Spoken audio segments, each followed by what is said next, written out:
اور باقی وہ میں گناہگار کا شاید پہلی تقریر کا فقرہ بہت زیادہ اڑ گیا ہے، ابھی تک اس پہ نہ سوال رکے ہیں نہ ابھی تک میرا عقیدہ کلیئر ہو سکا ہے۔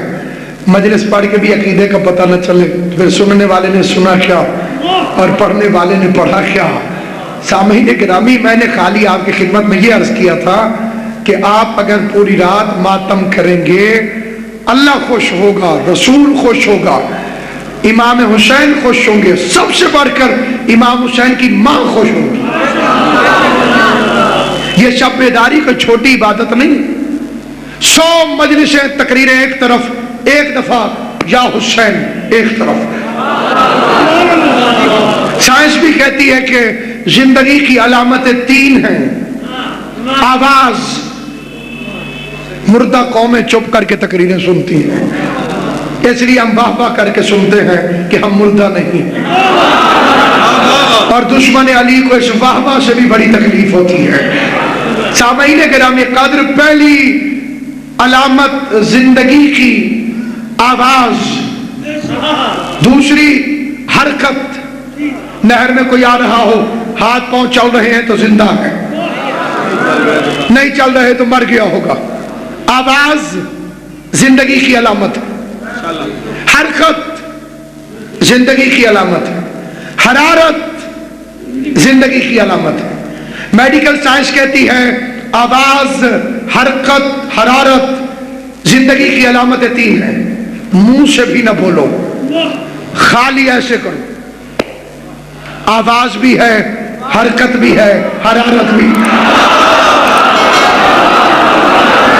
عناصر اربع پہ حسین کا راج ہے، آگ، پانی، مٹی، ہوا، ان 4 چیزوں سے کائنات بنی، 4 چیزوں سے۔ ادھر سامنے آ جائیے، مجھے معذرت، آگ سے، پانی سے، مٹی سے، ہوا سے، ان 4 چیزوں سے کائنات بنی۔ لیکن میرا دل چاہتا ہے بے ساختہ کہ میں آپ کے سامنے شہید محسن نقوی کا شعر پڑھ دوں۔